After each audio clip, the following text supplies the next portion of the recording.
ఇక కాకినాడలో సిచ్యువేషన్ ఏ విధంగా ఉందో తెలుసుకునే ప్రయత్నం చేద్దాం. దీనికి సంబంధించి మరిన్ని అప్డేట్స్ కాకినాడ కలెక్టరేట్ నుంచి మా కరెస్పాండెంట్ అప్పారావు లైవ్ లో సిద్ధంగా ఉన్నారు మరిన్ని అప్డేట్స్ అందించడానికి.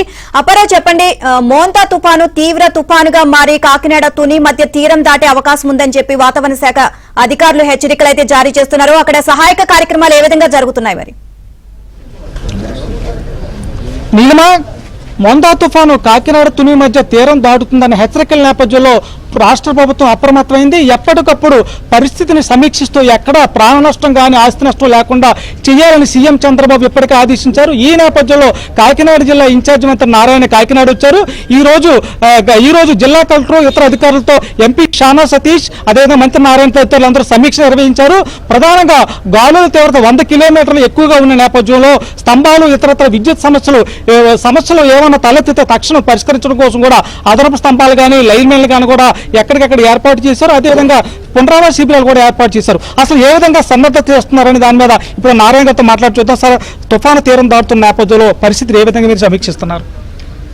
ఏదైతే సైక్లోన్ రేపు నైట్ కానీ అంటే 28 నైట్ కానీ 29 మార్నింగ్ కానీ కాకినాడ పరిసర ప్రాంతాల్లో తీరం దాటుతుంది అనే యొక్క అంచనా ప్రస్తుతానికి ఉందండి. దాన్ని బేస్ చేసుకుని ముఖ్యమంత్రి గారు యాక్చువల్గా దాని మీద గత అనుభవాలన్నిటి బేస్ చేసుకుని ఇన్స్ట్రక్షన్స్ ఇవ్వడం జరిగింది.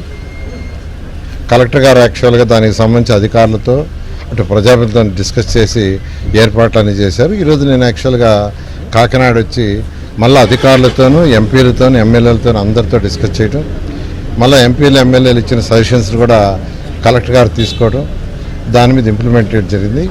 జనరల్గా ఇటువంటి వచ్చినప్పుడు ఒకటే ముఖ్యమంత్రి గారు చెప్తారు, ఒక్కరంటే ఒక్కరు కూడా ప్రాణ నష్టం జరగకూడదు, ఆస్తి నష్టాలు ఏదన్నా ఉంటే మినిమైజ్ కావాలా, ఆ విధంగా యంత్రాంగం పనిచేయాలని యాక్చువల్గా ఇన్స్ట్రక్షన్ ఇస్తుంటారు. దాని మీద అదే విధంగా చేయాలని ఈరోజు నేను ఇన్స్ట్రక్షన్ ఇచ్చాను. ముఖ్యంగా ఏంటంటే ఇటువంటి వచ్చినప్పుడు ఇమీడియట్గా ఫస్ట్ ఏంటంటే గాలి ఎక్కువగా ఉంటే చెట్లు అయిన పడిపోవటం, ట్రాన్స్పోర్ట్కి ఇబ్బంది అవుతుంది. ఇమీడియట్గా ట్రాన్స్పోర్ట్కి ఇబ్బంది లేకుండా చేయడానికి యాక్చువల్గా దానికి సంబంధించిన వెహికల్స్ అంటే జేసీబీలు కావచ్చు, ప్రొక్లైన్లు కావచ్చు, క్రేన్లు కావచ్చు ఆల్రెడీ కలెక్టర్ గారు దానికి సంబంధించిన ఏర్పాట్లని చేశారు. తర్వాత వాటరు, ఫుడ్, ఎందుకంటే ఇమ్మీడియట్గా వాటరు, ఫుడ్ ఉండాలంటే ఎలక్ట్రిసిటీ కట్ అయిపోయి అంతా అయిపోతే వాళ్ళకి నిత్యావసర వస్తువులు లేనప్పుడు ఇబ్బంది పడతారు. అందుకని దానికి సంబంధించిన వాటరు, ఫుడ్ ఏర్పాట్లన్నీ చాలా జాగ్రత్తగా చేసుకున్నారు.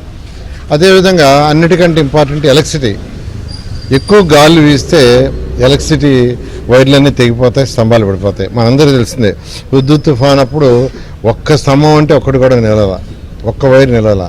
అందుకని ముందు జాగ్రత్తగా తుఫాను రాని ప్లేసులు ఏదైతే ఉన్నాయో ఈ రాయలసీమ ప్లేసులు, అక్కడి నుంచి 1000 మంది విద్యుత్ ఉద్యోగులను తీసుకొచ్చి ఇక్కడ యాక్చువల్గా ఆల్రెడీ పెట్టడం జరిగింది. అదేవిధంగా మత్స్యకారులు వేటకు పోకుండా వాటన్నిటికీ నిరోధించారు.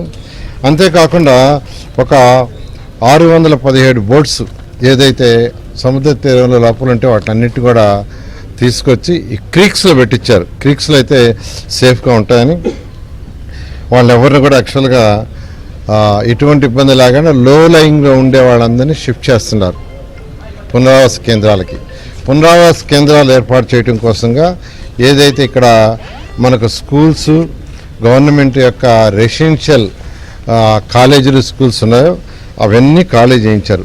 101 వసతి గృహాలు జిల్లాలో ఉంటే వాటన్నింటినీ ఖాళీ చేయించారు. 14,499 మంది విద్యార్థులను ఇళ్లకు పంపించారు. ఇంటికి చేరినట్టు కూడా మెసేజ్ తీసుకున్నారు. వాటిలన్నింటినీ పునరావాస కేంద్రాలకు పెడుతున్నారు. అయితే ఇక్కడ ఒక సమస్య ఇప్పుడే ఎమ్మెల్యేలు, ప్రజాప్రతినిధులు చెప్పారు. సార్, పునరావాస కేంద్రాల్లో భోజనాలు అన్నీ ఏర్పాటు చేస్తున్నారు, అక్కడ ఉండమంటున్నారు, కానీ వాళ్ళు వచ్చి భోంచేసి వెళ్ళిపోతున్నారు కానీ అక్కడ ఉండటం లేదు. ఎందుకంటే నీళ్ళు వచ్చినప్పుడు చూసుకుంటామో ఇబ్బంది అయినప్పుడు చూసుకుంటాం అనుకుంటున్నారు. అది కరెక్ట్ కాదు. దాని మీద స్ట్రిక్ట్గా యాక్షన్ తీసుకోమని అటు ఎస్పీ గారికి, అటు పోలీస్ డిపార్ట్మెంటు, మిగతా అధికారులు, రెవెన్యూ వాళ్ళు, ప్రజాప్రతినిధులు ముగ్గురు కలిస్తేనే అది సక్సెస్ అవుతుంది. ఎందుకంటే లోకల్గా ఎక్కడ జరిగే ఇబ్బంది లోకల్ ప్రజాప్రతినిధులు తెలుసు. దాన్ని చేయమని యాక్చువల్గా కలెక్టర్ గారికి యాక్చువల్గా ఎంపీలు, ఎమ్మెల్యేలు యాక్చువల్గా ఇన్స్ట్రక్షన్ ఇవ్వడం జరిగింది.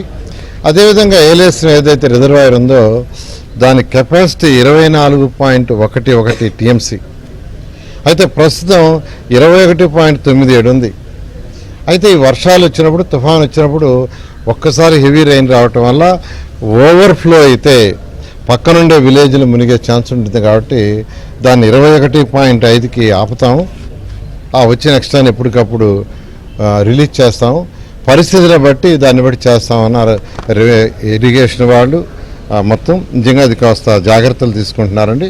అదేవిధంగా హెల్త్కి సంబంధించి 108 అంబులెన్స్ని 23, అదేవిధంగా 104 వచ్చి 35, దానికి సంబంధించిన మొబైల్ వైద్య బృందాలని అన్నిటిని ఏర్పాటు చేశారు.